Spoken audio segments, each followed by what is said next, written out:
Hello, honorable members of the clan. Welcome to today's installment of our World Right Now. How do you feel about that name? How do you feel about this segment? Because I am feeling it because it is all about current affairs. In case you guys don't know me that well, I am a very much a current affairs guy. It's just that in the past few probably I'll say since 2020, I've kind of like stopped consuming news because news was just so depressing about Kororo and people unalived by it. And I was like, you know what, for my mental health, let me just stop watching the news. But in 2025, I realized that if I'm going to stay ignorant of what's going on around me, then I must not be surprised when Donald Trump sends troops down to South Africa and I'll be like, what's going on?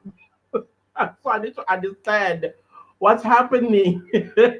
What's happening. So, guys, I want to have a rule of engagement here because I see some people who are pretty new on this channel. They have kind of like don't I don't know. Well, of course they're new. They would not know much about me.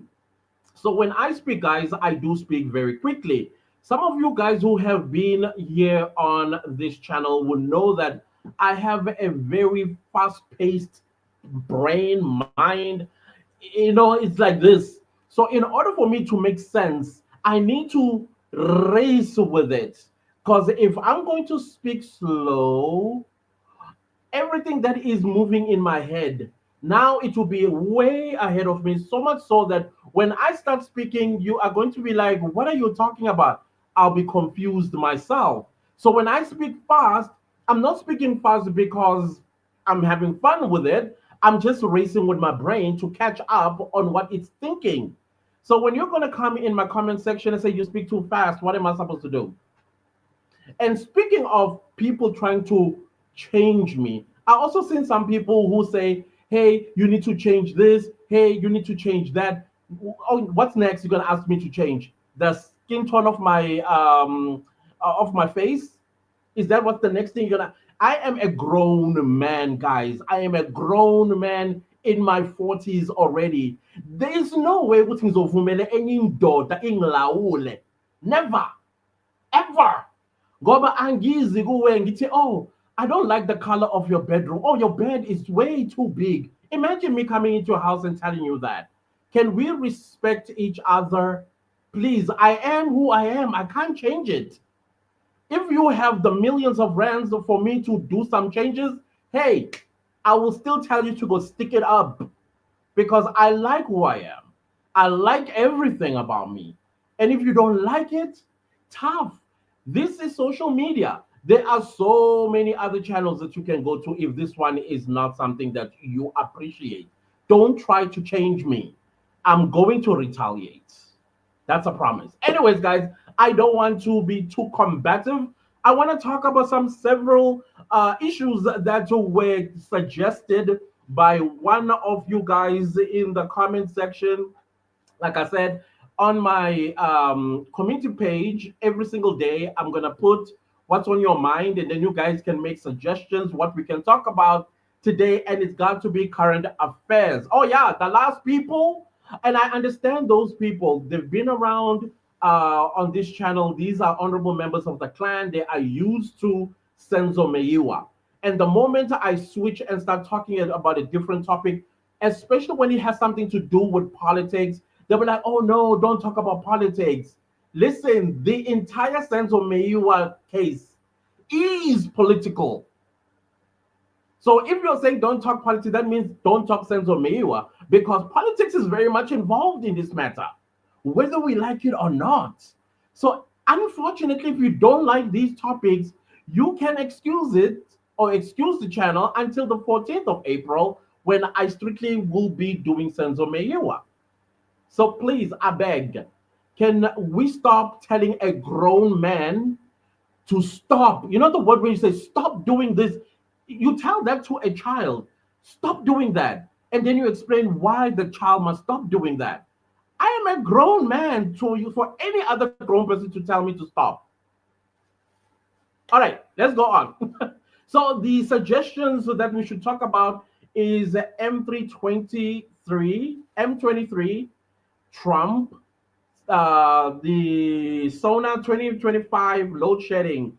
And then, of course, I added Starlink internet and DA's own Sona that they delivered today. So I want to start with that. So the DA this morning decided to have their own State of the Nation address.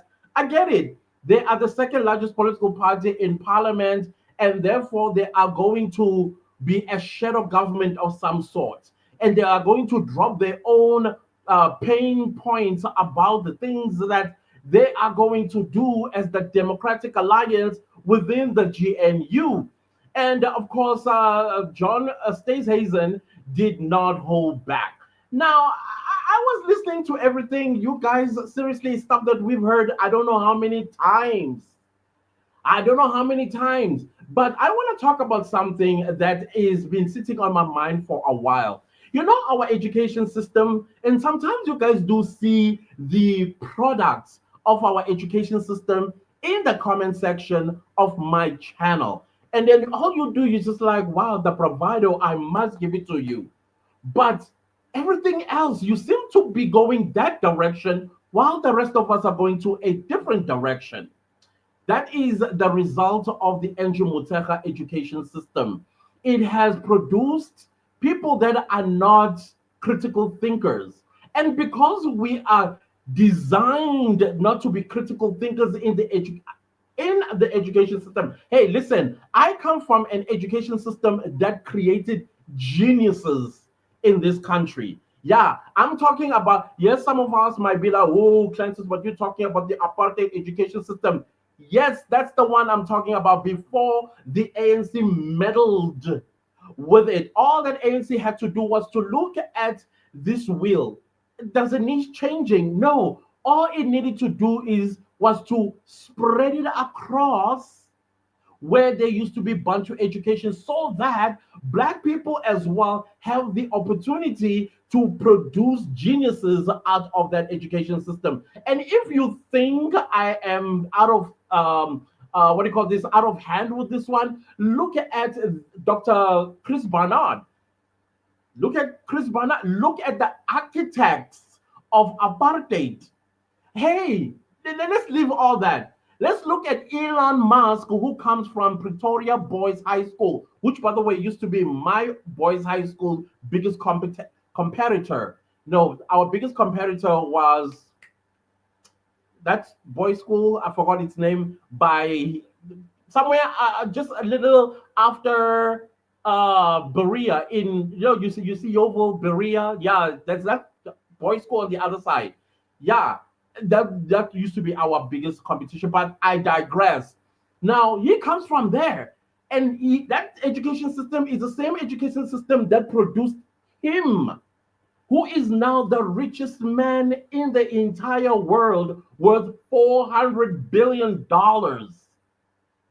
So that's all that they need to do. Now, when the ANC came into power, they were like, wait a minute, but we need to look at the American education system. The American education system, what it has done was it watered down American intellectualism. If you were not educated in private schools and charter schools, as they call them in the US, you were just designed to be nothing but a laborer. And the rich people who went to private school and charter schools are the ones that were going to be what? Rich. And then you will work under them. Now, with South Africa, it's both ways. We were or our education system is designed in such a way that it does not produce critical thinkers. It does not produce critical thinkers, but instead, people that are so, like, the brain has been thickened so much so that they take what they are told and run with it. But before they can run with it, they first need to worship the so-called leaders. There are some political parties where you can never speak negatively about a leader of the party. You will be in trouble.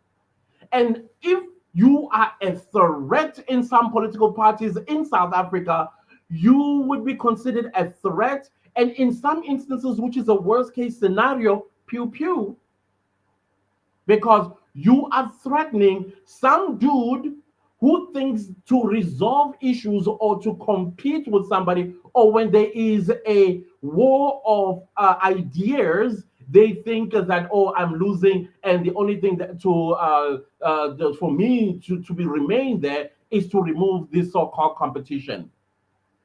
So now, what I'm trying to say here, listening to the DA Sona today, I was like, no, I get it. I see what you're doing, DA. You have figured, especially us, because this education system is designed for us to be nothing but voting cows.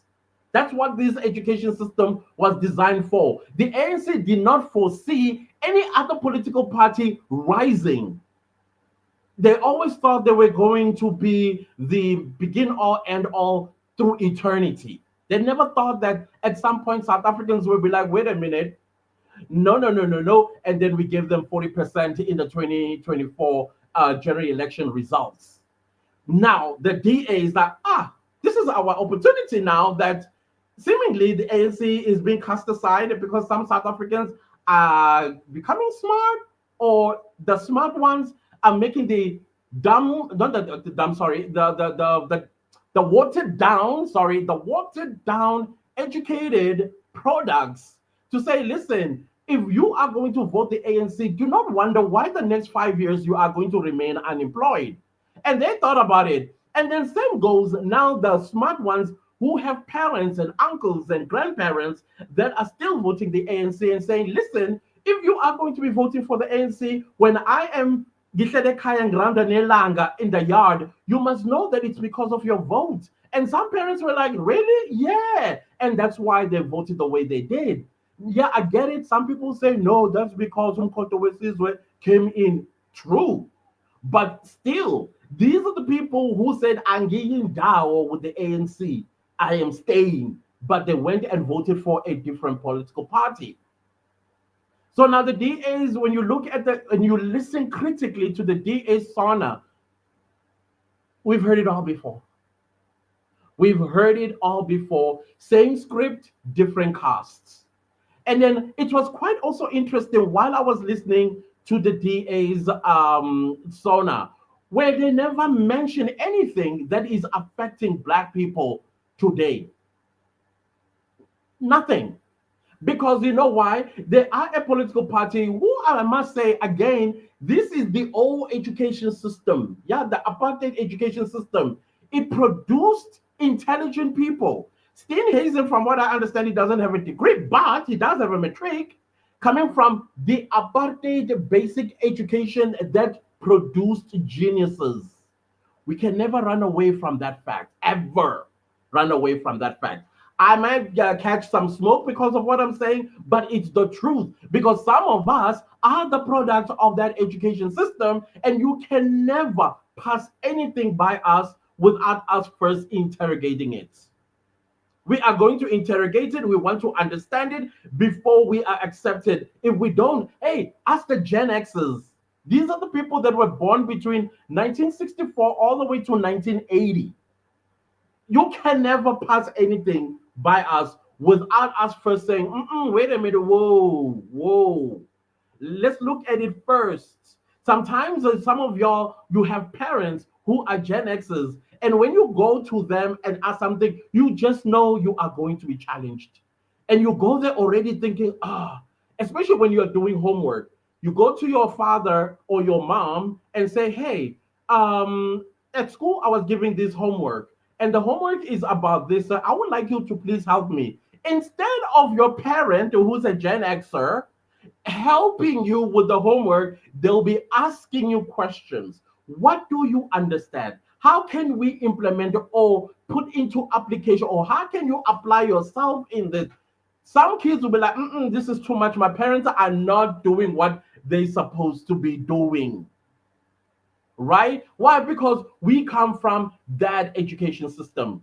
Now, same goes with the DA. The DA is busy doing his thing, and we're like, no, no, no, no, we know what you are doing. We know exactly what you are doing here, and we are not going to stand for it.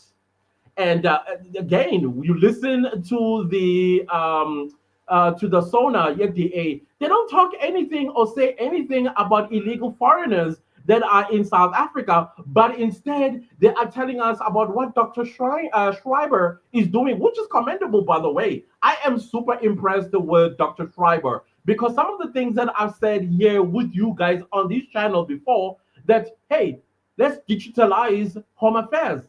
Next thing I knew, we were digitalizing home affairs. I'm not saying that Dr. Schreiber was listening to me when I said those things. Probably something they've always had in the pocket or up their sleeve should they ever take over South Africa someday. I don't know, but I'm very pleased to think to have heard that we all are kind of like in the same wavelength when it comes to South Africa's national security, which is Home Affairs is one of the custodians of it, as well as DERCO being the custodian of our what do you call this thing?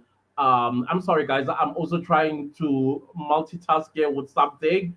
Yeah, they are the custodians of our national security, and we cannot allow anybody to jeopardize that. But that's all that what his name Mr. Steinhazen was talking about. But what about the illegal foreigners? What is the DA stance on that? They will not have a stance on that. You know why they're not going to have a stance on that? Because one of their constituency, which is the white business sector, which also I think they also their funders, they're the people that are employing illegal foreigners in our country. And if they ever say anything against that, they are going to lose the constituency. They are the ones that are a problem. We even had one who actually rose up and started telling us about how he built Nelson Mandela a house in Mozambique. And then he also was gathering illegal foreigners to go and march at the Union buildings on the 16th of December. And then he said he's going to bring his arms so that if anybody came there, he would pew pew them. And I was like, our South African intelligence listening to this, the South African public has just been threatened by somebody who's probably not even a South African citizen. There we have it, guys. There we have it. So I'm sorry, DA. It's beautiful stuff that you said there, but the things that are affecting us on a daily basis, you did not touch on that. I all that stuff of NDP and the land expropriation. It's quite interesting that you are in a government of national unity and you are taking the government of national unity that you are serving in to go and take it to court because of the land expropriation. But you know what? This is a democracy. Do you? All right. Maybe there are some things in the Expropriation Act that are unconstitutional. But to me, it sounded like, oh no, my people cannot lose land. That 72% of the South African land is in their hands. 72%. And they only make 8% of the South African population. So then they got Elon Musk. Well, I don't know how the order is, but it sounds as though AfriForum got hold of Elon Musk, who is one of the most influential people in the what do you call Trump administration. And then Trump said the stuff that he said that you guys already know about, that people are badly treated, certain class of people are badly treated, and human rights or massive human rights violations are taking place in South Africa. The same South Africa that is the pedestal of human rights. Yeah, that one. Now, if you look a little bit closer, I mean, Elon Musk and President Ramaphosa had a conversation sometime last year in New York City, where Ramaphosa was inviting Elon Musk to come and invest in South Africa. Okay, Elon Musk took an interest because already his internet, Starlink, is already being rolled out on the African continent. But in South Africa, we have BEE laws. You know what? I want to say I'm in agreement with what is his name, Elon Musk, but not all the way. Because the BEE has never benefited ordinary South Africans. Never. It always benefited those that were politically connected to the ANC. And I think Elon Musk knows this very well. And there is no way that he is going to share 30% of his billions of dollars with ANC elites. And now he is like, mm-mm. I think the best way for me to get what I want in South Africa, because South Africa is a major market on the African continent, and it makes no sense that Starlink will not be in South Africa but elsewhere on the African continent. So let me go to my buddy, who is now the most powerful man on earth, Donald Trump. And then before I tell him exactly what the reason I'm saying this, let me give him a shocker, because Donald Trump, he is pro-white, and South Africa has white people. And Donald Trump wants to be seen by his American white constituency that he cares about white people not only in the United States, but all over the world. And the moment a white power or white privilege is threatened, he will make the threats that he made on Sunday. So you will misinform him about South Africa. Oh, big atrocities are taking place against a certain group we know, because AfriForum, the white Africans, a civil society that went to the White House in 2018 and said, "Oh, there's white genocide in South Africa. Please help us. Afraid of those people. We are in danger." And Donald Trump made that. Now, when Donald Trump made that threat, this is when I'm a little bit confused about our president. From what I understand, our president called Elon Musk, but before calling Elon Musk, he first called Elon Musk's father here in South Africa to connect him with Elon. And then, of course, the father obliged and connected Elon with the Ramaphsa. And I'm like, wait a minute, but Ramaphsa is a state's president of the Republic of South Africa. Why is he? What am I missing here? What am I missing here? Okay, fine. Maybe because Elon Musk now has a desk in the Treasury of the United States government. Maybe he's got more influence with the president of the United States to basically straighten the record about land expropriation laws in the country. That it's misinformation, and now he is looking for an opportunity to meet with Donald Trump before the G20 begins, because of course the G20 is going to happen sometime, I don't know, in 2-3 months. And of course, who are we going to have coming to South Africa for that conference? Is it not Donald Trump? So he wants Donald Trump, by the time he gets to South Africa, at least he understands that there's no such a thing as human rights, massive human rights violation, grabbing of land, etc., and so on. But why call Elon Musk? Why not the president of the United States directly? President to president, government to government, not government to private citizen of the United States. That part, it makes me very uncomfortable, to be honest, because it almost is saying that we acknowledge that Elon Musk is the first lady of the unelected official of the Trump administration. Anyways, now let's move on to the second topic. M23, guys, whatever is going on in the DRC, I heard Paul Kagame saying, basically throwing the blame on us, saying that inside the most countries that are benefiting from East Congo is South Africa. Then I'm looking around and I'm like, okay, if we are benefiting largely from East African mineral resources, clearly South Africa would look something like the United States, even Dubai probably. So clearly we are having a president that is also going around misleading the world about South Africa. But from what I understand, there was ceasefire by M23. Clearly, it must have been, okay, let me just put it this way, allegedly, it must have been Paul Kagame who's like, hey, I'm catching too much fire on the African continent together with other parts of the world. Please cease fire.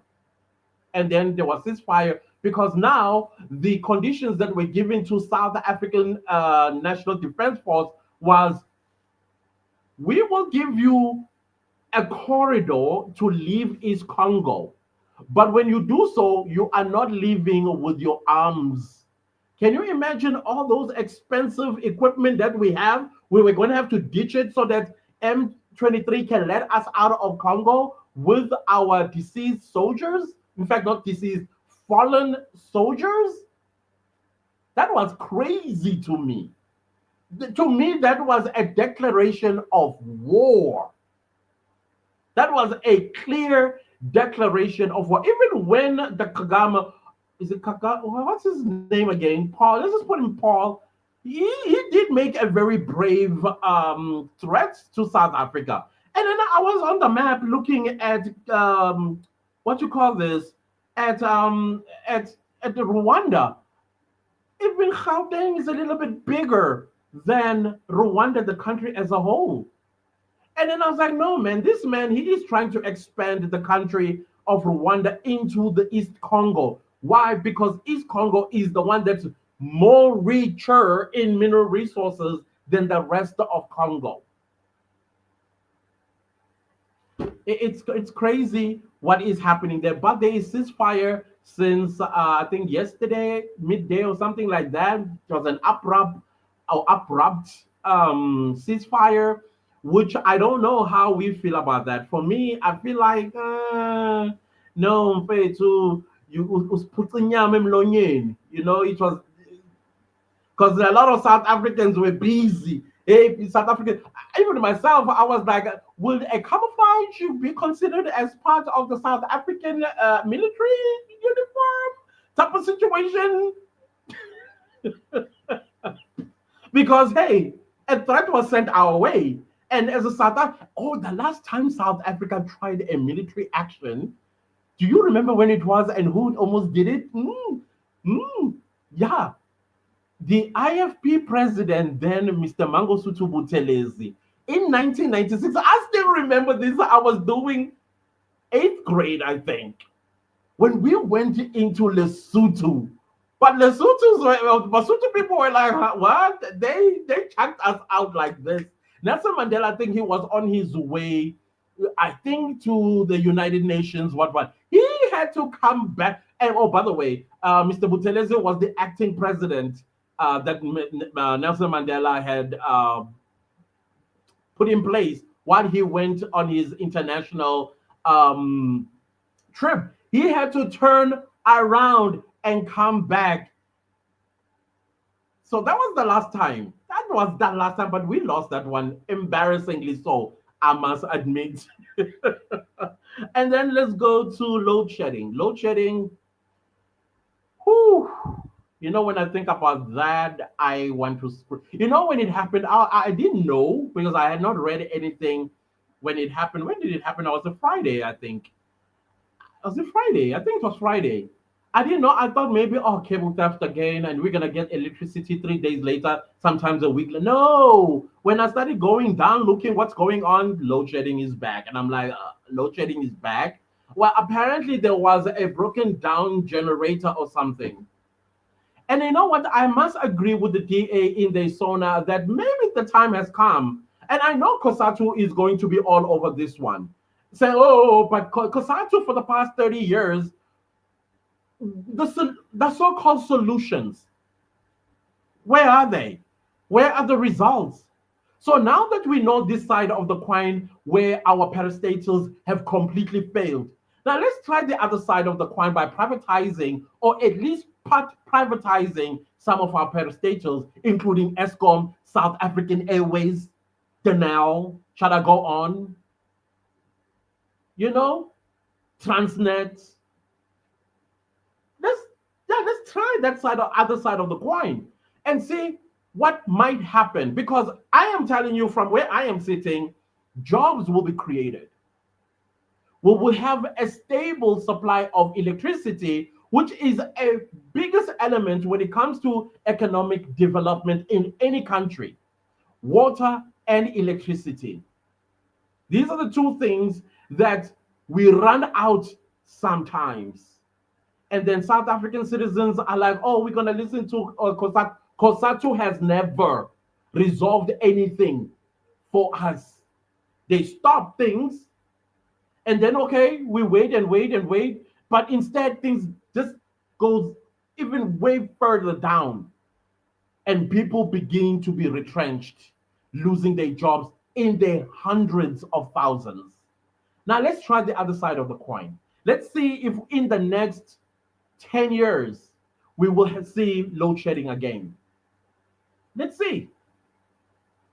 So I'm of the view that some of the parastatals in our country, we need to privatize them or part privatize them. 40, 41, 4159. Let's see it. Yeah. And they have the audacity to hike what do you call this, electric tariffs. It's happening quite soon, I think. Quite soon. Okay, I already spoken about Starlink. That this is Elon Musk's way of trying to get South Africa to bend backwards so that the 30% BEE that is in our law to be scrapped out so that he just owns Starlink internet as Elon Musk without sharing it with any black person. That's what I think this is about. I think that is what it's about. And of course, Elon Musk is going to use that muscle of Donald Trump to try and bulldoze us over when it comes to Starlink being installed in South Africa. And tomorrow, Sona, I'm not expecting anything new.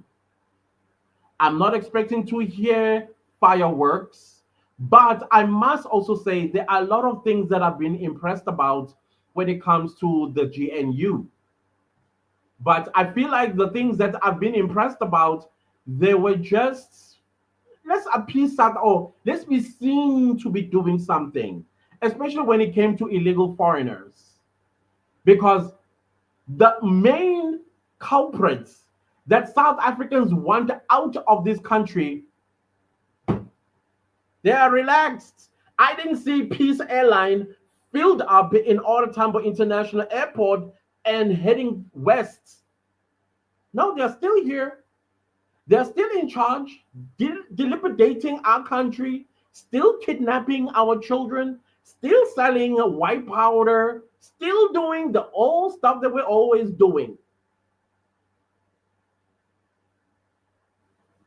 Yeah, that's where we find ourselves, fellow South Africans. So I think these are the 6 points that I needed to talk about in today's current affairs. So we already gone past the 33 minutes. Let me go to the live chat and we say good night until we see each other again tomorrow. Magasandra, hi clan. How are you doing, Magasandra? Thank you so much for coming through. Lungs, hello to you too. How are you doing, Lungs M? Bumelelo, hi, how are you doing? Is it Hari? Hara? I'm sorry. I'm so sorry to butcher your name. Mash. Let's just say Mash. What's up? What's up? What's up? You getting a headache? Is that what I see? Walk with all. What's up? Hello to you too. Mav B, what's up, bro? What's up? Miss you, bro. I miss you. I miss you. Wako says, I wish Ramaphosa kept quiet in this DT comment. Hmm. I think it's important that he destabilizes the situation. I think he does have that responsibility, not to destabilize, to stabilize the situation. Sorry, to stabilize the situation, and by setting the record straight, but also not aggressively, since he is the chairman of the G20 summit this year, and he would not want to antagonize the situation before reaching or getting through the G20 summit. That's just my take. He should ignore everything coming that side because those fools will try so hard to rattle South Africa. Whether he says something or he doesn't, I think the Trump administration has South Africa on the agenda. I think the Congress some time ago signed some kind of a proposal on South Africa in reviewing the bilateral relationships with South Africa, basically because South Africa is part of BRICS. And I think also the bullying from Donald Trump, he was looking into the BRICS countries and looking who's the weakest link and found us and thought he is going to bully us to weaken BRICS. I don't know. That's my just me and my wild mind. Woko also says, I wonder why the attention on Elon. He does not seem to want any association with South Africa. He doesn't, except to bring Starlink to South Africa and holistically own it. But to be honest, BEE has never empowered any Black South African. So yeah, he can have it by all by himself. As long as we are getting tax out of it, we are getting stuff that we are able to use to develop our own country. Maybe says we're not taken seriously by Westerners. I think things are going to get worse than ever when it comes to Black people taken seriously. There's a comment on one of my videos that I posted on Clancy's podcast yesterday.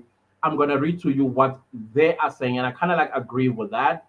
Woko also says load shedding is nurses' tactics to demand a higher increase of rates and nothing else.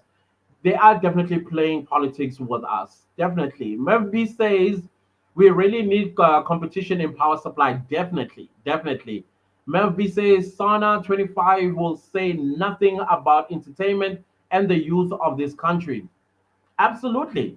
Including now the biggest employer of young people in South Africa, which is content creation. I think maybe that's what you're also talking about there. Memphis says just in a case was opened against Chico Twala 73 August 2025. I'm not sure how true it is. On what? What's the charge? What's the charge? Do you know what's the charge?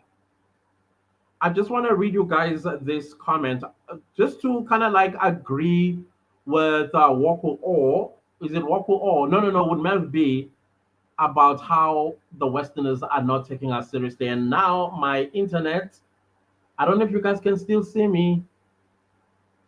I have no idea if you can still see me. My internet has gone dark.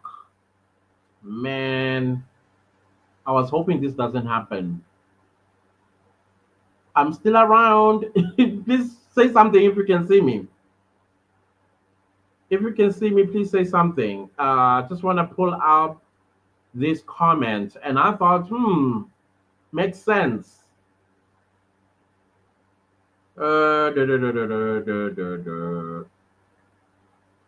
Okay. I'm sorry, guys. My network is giving me trouble. Okay, anyways, let's cut it here. I will read it tomorrow's live. If you guys cannot see me, I don't know what's going on. The internet just went dark. We are about but cloudy. Okay. Now let me just cut it here. Thank you guys for joining, and I will see you tomorrow when we continue with we can see you. Okay, all right. But my internet on my side is giving me problems in opening this comment. Come on, please open the comments. Come on, open the comment for me, please. Oh no, this person they deleted the comment, but it made so much sense. It's like, well, Donald Trump is just not going to spread white supremacy everywhere in the world, and us we need to be submissive to them so that whatever they say we do and turn into their slaves, something of that nature that he said. I'm just paraphrasing. Other than that, guys, thank you all so much for being here. See you telling the people truth that I unalived Senzo Meiwa. I guess it is his son that opened the case. Wow. Well, I'll be running and checking it out and seeing what's happening there. Other than that, guys, thank you all so much for being here. And I will see you tomorrow again at 7 when we continue with the world around the world around us now. What's the name of my segment again? Anyways, you'll see what the thumbnail is there. Today is episode 2. Ciao, guys. I much love you all. Thank you. Thank you.